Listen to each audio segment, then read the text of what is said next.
د عمرې متعلق درته یو څو خبرې کوم. په دې ورځو کې د عمرې کثرت وي او ډېر ذوق او شوق سره خلک د بیت الله او د مسجد نبوي په سفر باندې روان دوای. هر عمل نه مخکې د هغې مسایل زده کول ضروري. حج او عمره یو پریکټیکل عمل دی چې انسان خپله لاړ شي او فزیکل هر څه وګوري،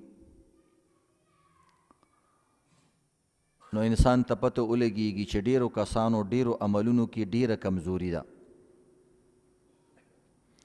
بعض څیز یاداشت سره تعلق لري، بعض څیز عملی وي هغه عمل سره تعلق لري. لکه یو انسان مونځ زده کي، سبحانک اللهم التحیات، خو مونځګزار یې نه لیدلي یا عملي امام سره مونځ نه کړی، نو دا نه پوهېږي. ته ورته ووایه رکوع کې به کم ښکته کېږي، سجده کې به زیات ښکته کېږي، نو څو پورې چې هغه مونځګزار یې نه لیدلی، سجده کوونکی یې نه لیدلی، د هغه په سمجھ کې نه راځي. دې وجې نه چې نوی ماشوم کله راشي، تاسو ګورئ مونځ باندې ودروه، هغه ته ووایه، نو هغه کله سجده مخکې کي، کله رکوع مخکې کي، ځکه دا یو عملی کار دی او عمل کتلو سره زیات ذهن کې راځي. او بعضې څیز وي عزتمندو هغه زده کړې سره تعلق لري چې یاد دې شو په ژبه باندې، بس هر ټایم هغسې ویلی شي، لکه دعا یا د مونځ سبق، هغه سړي نه هېرېږي. نو حج یو عملی کار دی. دې وجې نه مشهوره واقعه ده، ملا علی قاري رحمه الله په مناسک حج باندې د حج په احکاماتو باندې کتاب لیکلی، ډېر مشهور کتاب دی. خو خپله چې کله حج یا عمره کوله، نو په طواف دوران کې لږ ګډوډ شو. نو یو بل ملګری ورته وایي چې ګوره ته عمرې له یا حج له راغلی، نو د ملا علی قاري رحمه الله کتاب به دې کتلی وی، هغې کې ډېر تفصیل سره دا بیان کړي دي. نو هغه ورته ویله زه پخپله مولا علی قاري یم، خو لیکل بیل شی دی، یادول بیل شی دی، او کول بیل شی دی، دې کې فرق وي. خو عزتمندو ډېره کمزوري زموږ مخې ته دا راله، زه خپله چې عمرې سفر کې تللی وم، چې بعضې اسانې خبرې دي خو بعضې کسانو ته یاد نه و. لکه اوس مثلا نیت کول، دا خو یو اسانه خبره ده، چاته پته نه نیت به څنګه کوم. په عمره او په حج کې یو آسان عمل دی تلبیه، لبیک اللهم لبیک لبیک لا شریک لک لبیک. دا یو داسې جمله ده چې ماشومانو ته مې یادوي، او په ټي وي او په موبایلونو کې، په کتابونو کې، د ماشومانو په کتابونو کې هم دا شته. خو عزتمندو زه خپله په سفر کې لاړم، یو بابا سره ناست وم، نو هغه ته ما ویل نیت دې کړی او تلبیه دی ویلې، حالانکه د احرام کپړې تړلې وي. ویل نه بچیا. نو ما ورته ویل ولې؟ ویل زمونږ هلته مولي صاحب شته دی په حرم شریف کې، یو مولي صاحب دی، نو بس وایي ما صرف کپړې اچولي، نور کار به هلته کوو. حالانکه احرام، نیت او تلبیه دا د میقات نه مخکې کارونه دي. میقات څه ته ویلی کېږي هم درته بیانوم. میقات خاص ځایونه دي، خاص مخصوص مقامات دي چې د هغې نه مخکې به ته احرام تړې، د هر ملک دپاره خپل ځایونه دي.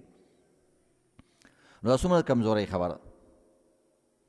دا شان دلته یو نوجوان و، زه چې څنګه ایرپورټ ته تلمه، نو هغه غریب ما سره کېناستو، ما ته وایي چې څنګه طریقې سره به احرام کوو. تر دې پورې عزتمندو دا دومره ضروري مسلې دي چې احرام دا کپړه تړل، حالانکې تاسې هر څنګه تاو راتاو کړه د ځان نه، څه مسله نشته دی، خو چې د احرام کپړه وي او ګنډلې شوي کپړه نه وي. خو بس طریقه داسې، بعضې کسان ځان نه دا صادر داسې د دې خپو نه مکمل 2-3 پېرې تاو کي، فولټ یې کي، لکه څنګه چې تان فولټ شوی وي. نو هغه کې خو احرام خو صحیح شو، خو بیا پکې انسان ګرځېدلی نه شي، هغه خپې پکې نښلي، لکه لفافه کې چې ته ولاړې، نو ورته تکلیف یې راغورځېږي پکې. نو هغه لږ احرام تړلی و، ما ورته دا دې څه کړي؟ ویل ولې غلط دی؟ مال احرام خو دې صحیح شو، خو ګرځې به پکې څنګه؟ ما ته لږ وګرځه. چې وګرځېدو غریب خپې نښتې، او زه چې ګرځېدم زه کولاو کولاو تلم.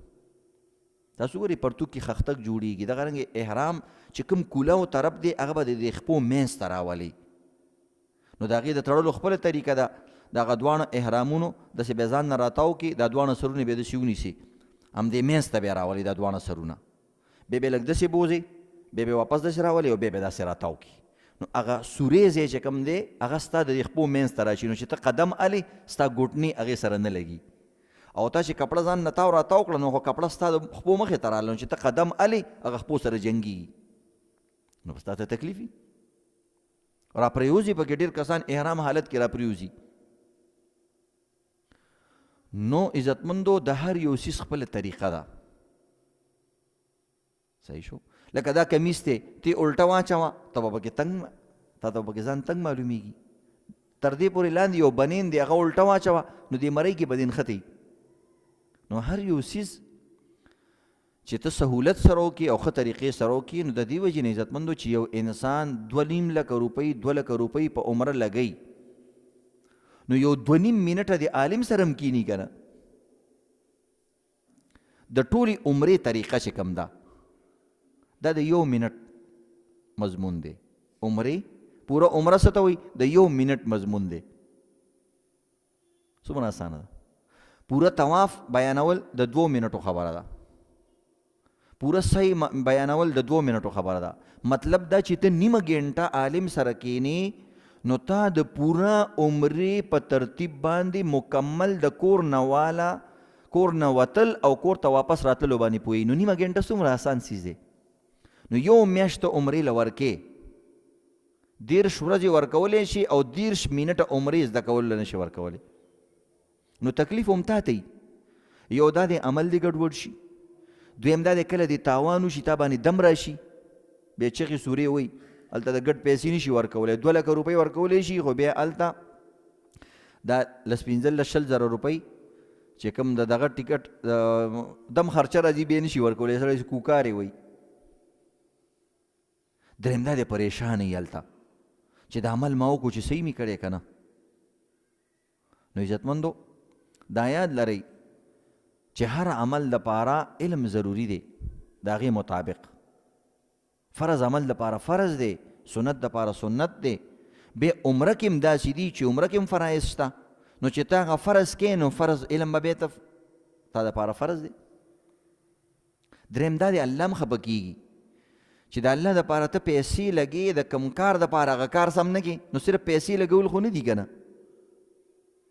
لکه جومات دې مزیدار جوړ کو خو زمونږ دا ټولې کمزورې دي زمونږ جوماتونه مزیدار دي د مونځګزارو دپاره خو مونځګزار یې مزیدار نه دي تر دې پورې امامان هم مزیدار نه دي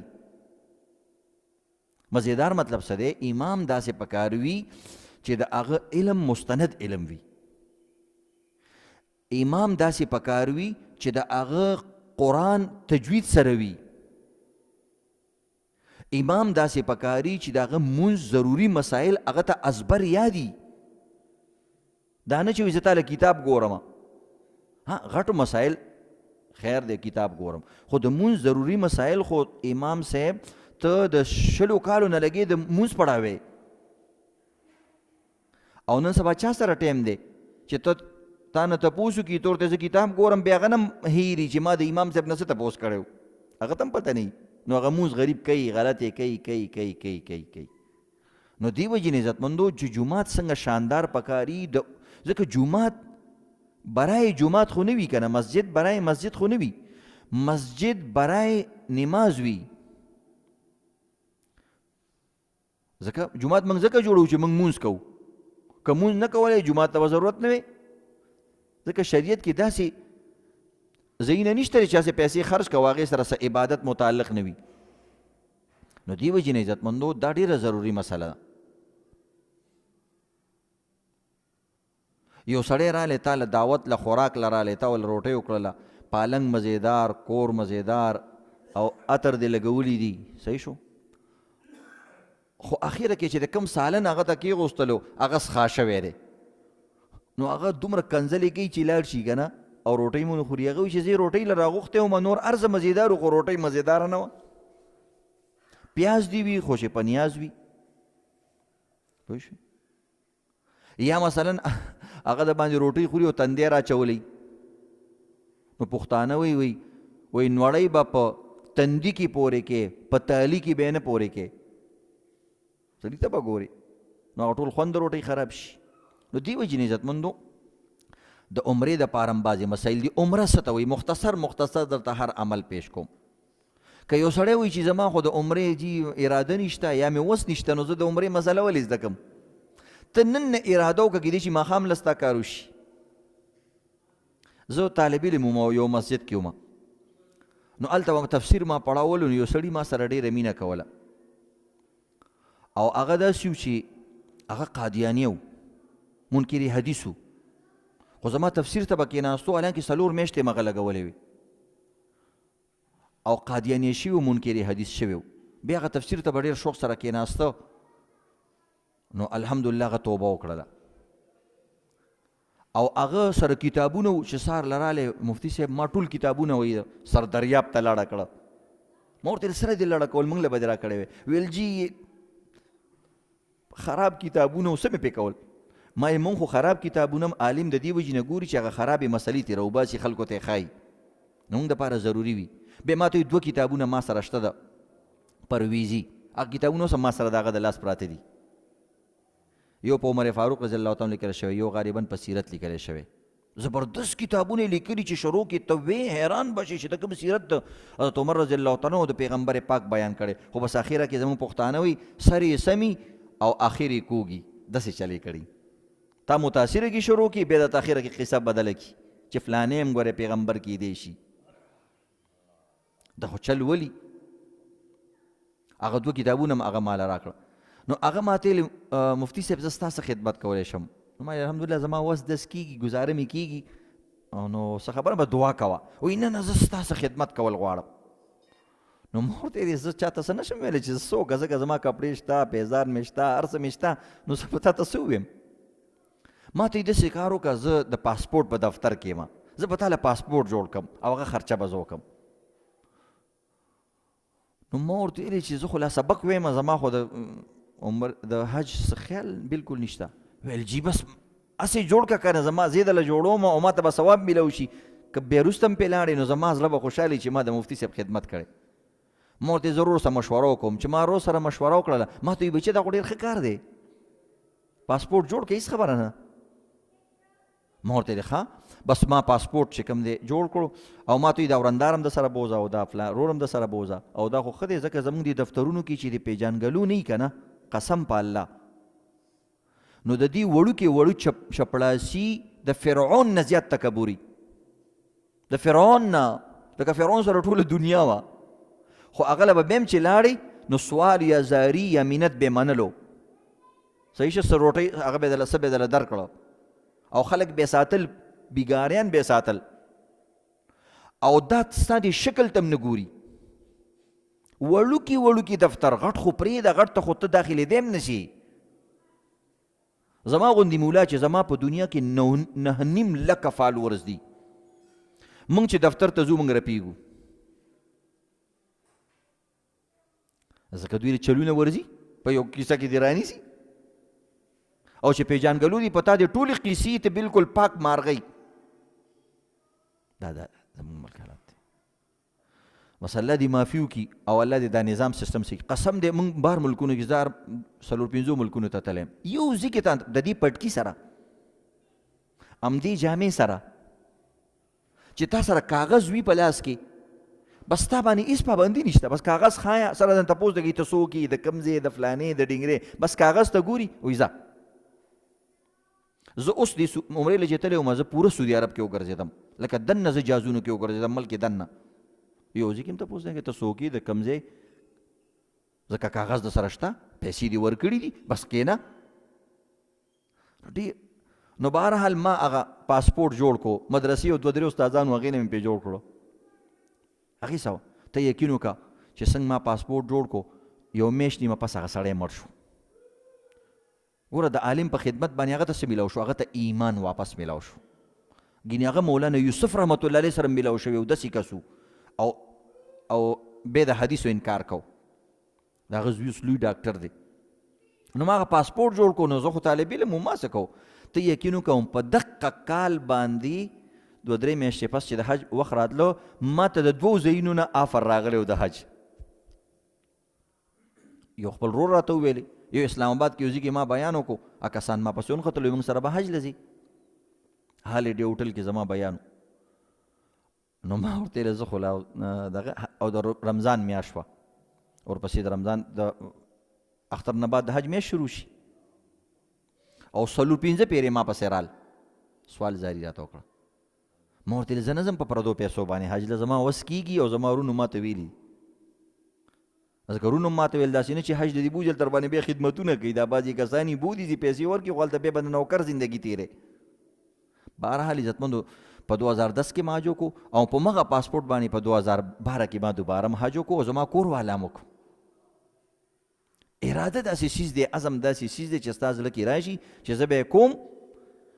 دا ګرانې خبرې دي، چېرته عربستان او چېرته پاکستان، چې چاته الله ګرانه کي ټیکټ والی بیمار شي، ټیکټ والی مړی پکې راشي، زر قصې پکې را پیدا شي، حج پې فرض وي، فرض حج پې پاتې شي، د دې د وجې نه نه چې د عذرونو د وجې نه ګناهګار هم نه وي. نو دا ډېره د سعادت خبره ده، خو اراده ولا ضروري ده. نو دې وجې نه عزتمندو دا به نه وی چې د دې عمرې مسلو باندې موږ څه کوو. اوس نه چې د یو مسله یاده کړه نو یو بل عمرې والا ته به یې وښیې، که نه وي کېدای شي الله په دې کال کې تا ته د عمرې سعادت نصیب کړي.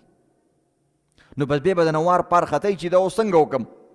لکه زمونږ خلک جنازي مونځ کې د وار پار خطی، ولکه په ټایم ځان رسوي جنازي مونځ له. ولې وایي ځکه که منځ کې لاړې بیا به دله چل نه درځي چې دا باقي جنازه څنګه وکړم.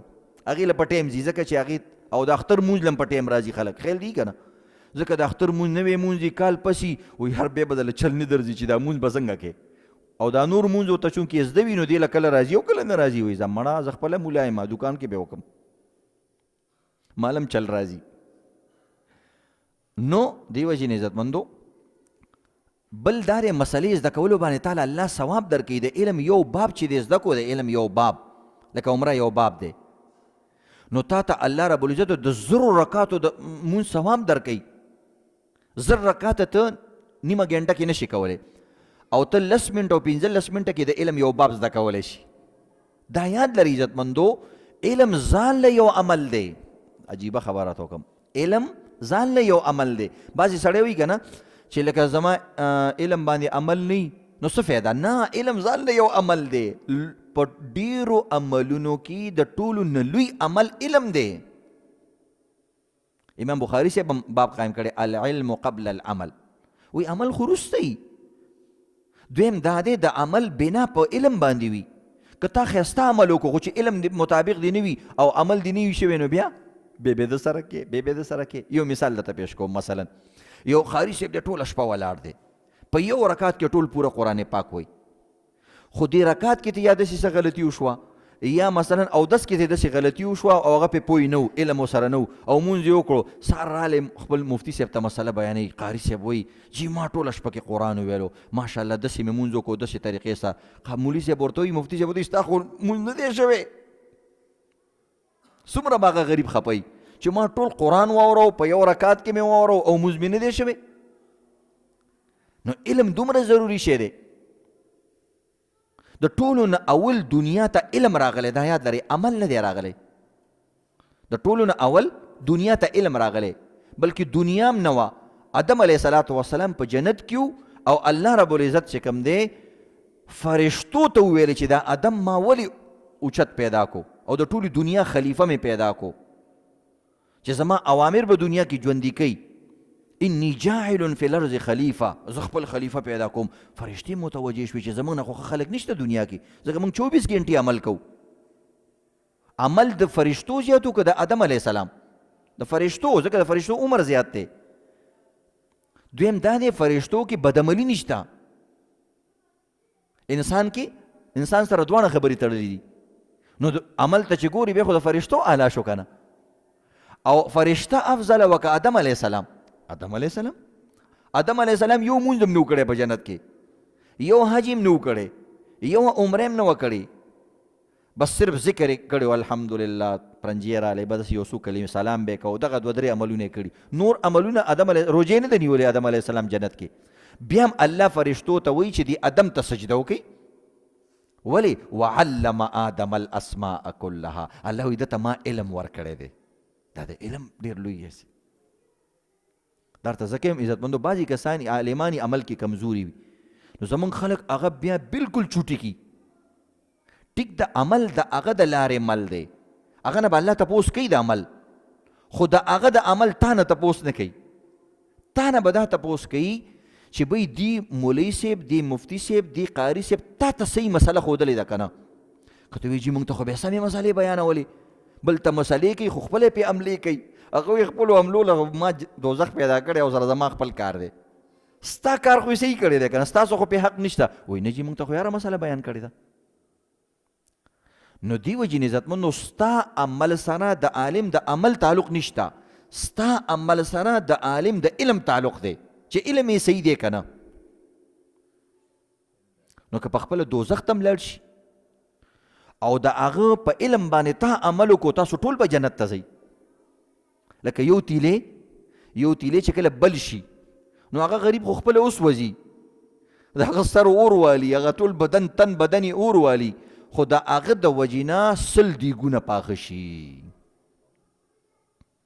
او دا هم تاسو د ډیوي لاندې تیاری د ډیوي لاندې تیاری بلکې اوس خو جدید دور دی د راډ د پاس هم تیاری ډیوي لاندې خو تیاری د راډ د پاس هم تیاری خو بیا هم څوک راډ نه ماتوي چې مړه دا ډیوه ځان له رڼا نشي ورکولی نو ګوره د دې د لاندې تیاره ده او دې راډ ته وګوره خپل ځان پاس نه دا سوری نشي لرې کولی نو زه په دې راډ څه کوم نه هغه دې وي هغې خپل کار دی غریب راډ ته خپله دا پرابلم شته چې د هغې د پاس هم تیاري ډیوي ته هم دا مسله شته چې لاندې دی خو ته یې څه کې تا له خو رڼا درکوي که نه کابل دې پکار دی که مڼه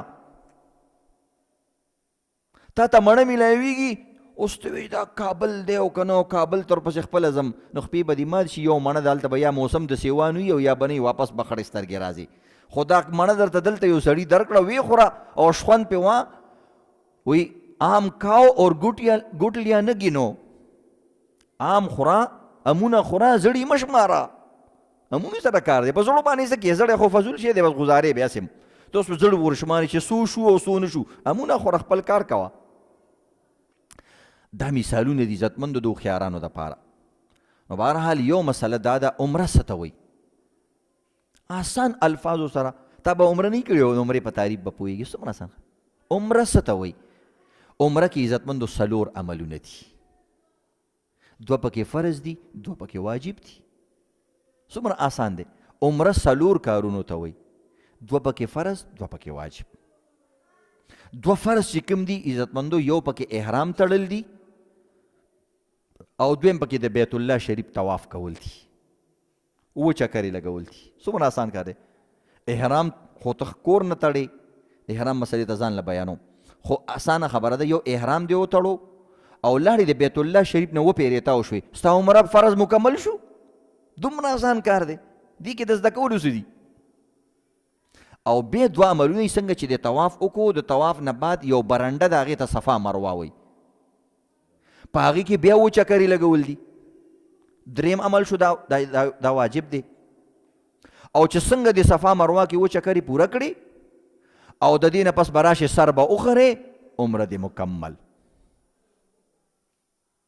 و دې کې د زده کولو څه دي چې یو سړی وایي چې زه به مثلا کینم د 1 منټ نه کم کې بیان شو 4 عملونه دي یو احرام یو طواف یو صفا مروه او بل سر خرول او د دې طواف نه بعد یو 2 رکعاته مونځ دی خو هغه واجباتو کې بعض وایي نه دی دا هغه ضروري عملونه 4 دي بس عمره دې وشوه قصه ختمه او چې رش نه وي په دې ټولو عملونو باندې ستا نیمه ګنټه لګي بس ادا کېږي په نیمه ګنټه کې نو دې وجې نه عزتمندو بعضې کسان وایي دا خو یو هفته مخکې لګې وي چې زه به عمره زده کوم او دا فلانې ډنګرې ښه خبره ده خو داسې ماهر استاد سره کښېنئ بیا دې هر یو کې تفصیل دی احرام کې لږ تفصیل دی طواف کې لږ تفصیل دی صفا مروه کې لږ تفصیل دی سر خرولو کې لږ تفصیل دی هغه تفصیلات شته نو هغې دپاره انسان یو نیمه ګنټه نوره ورکړي خو کم از کم چې دا فرایض یې زده کړي نو د ده زړه نه خو غم کوز شي که نه چې دا 4 عملونه به خامخا وکړم عمره به مې مکملیږي. اسانه شوه. د مونځ نه عمره اسانه ده ځکه مونځ کې فرایض ډېر دي، واجبات پکې بیل دي، صحیح شو، مستحبات مکروهات مفسدات پکې ډېر زیات دي. په حج کې ډېر کم دي، خو چونکې حج یا عمره ډېر وخت پس راځي نو د دې وجې نه انسان د دې نه یریږي. صحیح شو. او دا چې کوم دی بار بار راځي، لکه نوی شی چې سړی خوري یریږي چې لکه دا به صحیح خېټه خرابه نه کړي فلانې ډینګرې داسې. او کوم څیز چې پیاز ټماټر روزانه خوري کلول کورخې خوري بس په پټو سترګو خوري. نو یو خبره دا شو عزتمندو. دویم یو څو مسلې دي عمرې سره متعلق چې کله انسان احرام تړي احرام سره 2-3 خبرې دي. احرام کې بیا دننه عزتمندو نیت فرض دی او یو تلبیه ویل دي. زمون کسانی بس صرف ځان نه کپړه راتاو کی او بس روان شي وی احرام مې وتړو. دا یاد لري احرام در اصل نیت کول او تلبیه ویل دي. دا کپړه ځان نه راتاول دا احرام نه دی. احرام دا دی چې یو انسان په دې ساده کپړو کې، دا ساده کپړې نه دي، په دې کې نیت وکړو چې زه د عمرې نیت کوم او 2 رکعاته مونځ یې وکړو د عمرې د احرام او فوراً یې ورپسې نیت تلبیه وویله الله اکبر الله اکبر یې نیت وکړو او په زور زور باندې تلبیه ویله به ته احرام کې شوې، احرام دې وشو. خو د احرام دپاره بیا دا ضروري دي چې ته به ګنډلې شوي کپړې نه اچې. دا احرام دپاره ضروري دی. احرام کې به خپله دا مسله ده. نو چې ګنډلې شوي کپړې نه وي نو ته به بې زر کپړې وباسې. نو دې وجې نه موږ مخکې نه کپړې ویستې وي او د ځان نه م کپړه تاو کړي. نو موږ احرام هغه کپړو ته وایو، حالانکې هغه احرام نه دی که نه، هغه د احرام کپړې دي. خو بهرحال احرام هم ورته ویلی شي، څه مسله نه ده. خو حقیقت کې یو انسان چې احرام کې کیږي هغه په نیت او په تلبیه ویلو سره کیږي. نیت څه دی؟ نیت زړه سره تعلق لري. نیت فرض دی. څنګه چې مونځ بغیر د نیت نه کیږي، خو په خوله باندې ویل فرض نه دي ځکه نیت زړه سره تعلق لري. نو چې ستا په زړه کې دا نیت رالی چې زه عمره کوم، بس ته په عمره کې شوې. یا ستا په زړه کې رالی چې زه احرام کې ځان کوم، بس په احرام کې شوې. زړه کې به صرف راولي. خو په خوله باندې ووایې چونکې د حج او د عمرې نیت په بعضو روایتو کې راغلی دی، نو دی وجې نه دا په خوله ویل پکار دي. بیا ستا خوښه که عربۍ کې وي ډېره بهتره ده. اللهم انی اریدو، آسان نیت دی، العمره فیسرها لی وتقبلها مني. یا نه درځي پښتو کې وایه، اسانه خبره ده، الله آسان کړی دین. یا الله عمره کوم، نو چې کې هر کار چې کې نو الله نه دعا کول پکاري. د 2 خبرو، یو چې درته اسانه کړي، بل چې درنه قبول کړي. یا الله اسانه کړي او قبول کړي. 3 ټکي دي. عمره کوم، اسانه کړي او قبول کړي. 3 ټکي صرف نیت دی. که دا دې زړه کې رانم کافي ده. خو نیت فرض دی چې چاته پته نه وي همداسې روان شو چې زه څه کوم او عمرې وکړه، عمرې نه کېږي. دویم چې څنګه احرام تړي دلته د کور نه روانېږي نو مخکې نه کپړه واچوئ، هېڅ خبره نه. خو ته لا احرام کې نه یې، که یو انسان د احرام کپړې اچولي هم دي او نیت او تلبیه نه ده ویلې نو دا احرام کې نه دی. دا اهم خبره ده، د نکتې خبره ده. څه مطلب؟ که دغه دوران کې دنه عطر ولګېدل یا بل څه کار مارو شو، هېڅ دم منفي نشته ځکه دا د احرام کپړه اچولې، لا احرام کې نه دی. نو چې څنګه د احرام نه مخکې انسان له پکار دی چې انسان خپله صفایي مفایي وکړي، ځکه بیا به هلته 20 ورځې 30 ورځې تېرې انسان ته ډېره موقع نه میلاویږي. او چې بیا د هغه احرام کپړه واچوه، د هغې د تړلو مې ورته خپله طریقه د احرام خپلې طریقې سره هغه لاندې کپړه وتړه او بیا هغه احرام بره صادر ځان نه تاو که، خو اساني. او بیا راشه جومات ته یا ایرپورټ کې کوم ځای کې مصله جوړه شوې ده، جومات جوړ شوی، هلته ستا خپله خوښه کور نه مې احرام تړلی شي، خپل کور نه چې روانېږي او خپل کور کې کپړه ځان نه تاو که، باتروم کې چې څنګه راووتې 2 رکعاته د احرام مونځ وکړه. دا سنت مونځ دی. نیت وکړه 2 رکعاته د احرام سنت مونځ کوم، الله اکبر، قل یا الکافرون او قل والله احد صورت چې پکې وي، دا بهتره خبره. 2 رکعاته مونځ دې وکړو، په هغه ځای باندې ناستې، خو دې دوران کې به عزتمندو د احرام په دې کپړه باندې به دا سر پټې، دا یاد لره، ځکه احرام کې خو تلانی که نه. بعضې سړی چې احرام څنګه کپړه واچي بس سر کولاو کی او بعضې پکې د الله څم راوباسي. ولې لکه وایي دا احرام کې دي، نو احرام کې خو تلانی که نه، تا خو نو چې سر دې پټ کو، سلام دې وګرځو، مونځ دې وکړلو، بس بیا به په روغ غوندې سر را بربنډ کړي. اوس د احرام نیت کې لګې ته نو سر به راښکاره کړي، لاس راښکاره کولو دلته هم لا ضرورت نشته. او بیا به د هغې نه پس وی یا اللہ زه عمره کوم، یا میں عمرے کی نیت کرتا ہوں، یا اللہ تو آسان فرما، تو قبول فرما. بس دا درې ټکي به دې ویلې او دې نه پس فوراً ویل لبیک لبیک اللهم لبیک لبیک لا شریک لک لبیک ان الحمد والنعمت لک والملک لا شریک لک. یو پیره ووایه کنی درې پیرې ووایه بهتره خبره. بیا اوس تا تلبیه شروع شوه، څو پورې چې ته بیت الله شریف ته رسېدلی نه یې او طواف دې شروع کړی نه دی، دا تلبیه به ته په هر نوي ځای کې وې. کوم نوی ځای چې راځي مثلا کوزېږي چېرته، خیږي چېرته، څوک در سره میلاویږي، د دې جومات نه ووتې کوڅې ته ووړې، هلته بیا کې تاسو یقین وکړئ موږ جاز کې روانو یو قسم تلبیه نه ویله او ډېرو کسانو له پکې تلبیه ورتلم نه.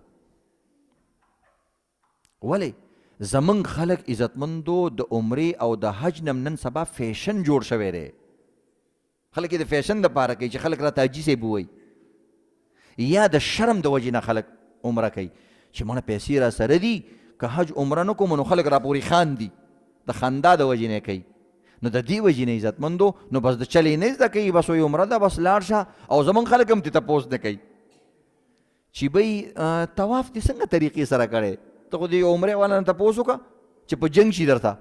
په کار خو دا دی چې دا یو میاشت یې تېره کړې ده، نو یو میاشت ته روزانه لس او پنځه او شپږ طوافونه کې چې ته خوشحاله شي. هاو که نه جي د طواف دا طریقه ده. ته خو لاړ شي یو عمرې والا نه تپوس وکړه ستا دې کې څه کار دی. ته ورته وروره زه عمرې له ځم که نه تا نه چل زده کوم، تا یو میاشت اوس تېره کړله نو په یو میاشت به دې خو څه خو کړي که نه نیخې درته نه وله ورځي چل. پته ولګېده چې دا عمرې والا صرف د دې دپاره تلی و چې زه واپس راځم خلک راته څېرې واچوي او ټیک ټاک جوړ کړي او خلکو سره تصویران وباسم او ټولو خلکو ته پته لګېږي چې هلکه دا پاک شو عمرې له تلی او ګناه پاک ده او دا اوس ډېر زبردست سړی دی، نو زما کاروبار به وده وکړي، ترقي به وکړي چې حاجي صاحب دی دروغ نه وایي او حاجي صاحب دی موږ سره به کاروبار ښه کوي. نو دې دپاره خلک عمره کوي، عمره برای کاروبار. 2 لک روپۍ لګول آسان دي او 20 منټ عالم سره کېناستل او د عمرې چل زده کول ګران دي. یا یو سې روزه لګول او دا تبلیغیان غریبانان فری درته ښیي. د حج په دوران کې روز ستا جوماتونو ته راځي، دا عالمان غریب په سکولونو کې او په دغه کې فری تا ته تعلیم درکوي. نو بهرحال عزتمندو 2 رکعته مونځ دې وکړو، نیت دې وکړلو او د احرام کپړه دې اچولې ده. نو چې کله تا د احرام کپړې واچولې تا باندې یو څو کارونه نور لازم شو. احرام دې سره دې کې دا پکار وي چې ته به خوشبو نه لګې. مخکې که تا د دې نه مخکې لمبل ځان باندې ښه مزېداره خوشبو ولګوه، نو هغه که د احرام نه بعد هم تا باندې محسوسېږي بالکل ناروانه ده. د احرام پابندۍ کې دا ده چې خوشبو به نه لګې، ویښته به نه کټ کې تر څو پورې چې تا عمره مکمل کړي نه او ته به ښکار نه کوې. ښکار خو سوال نه راځي، زموږ خلک ښکارونه نه کوي، خو به دا 2 خبرې پکې ضروري وي. نور بعضې عوامي خبرې جی احرام مې اچولی او خپې نه مې وینه لاړه، په دا عوامو خبرې او دم د باندې رالو. هلکه ولې دم را باندې لاړو؟ وایي تا نه وینه لاړه که نه؟ نو څه چلو شو؟ انسان دی خو څوک به بیماري، څوک به راپرېوځي، رش دی نو وینه به دې نه ځي.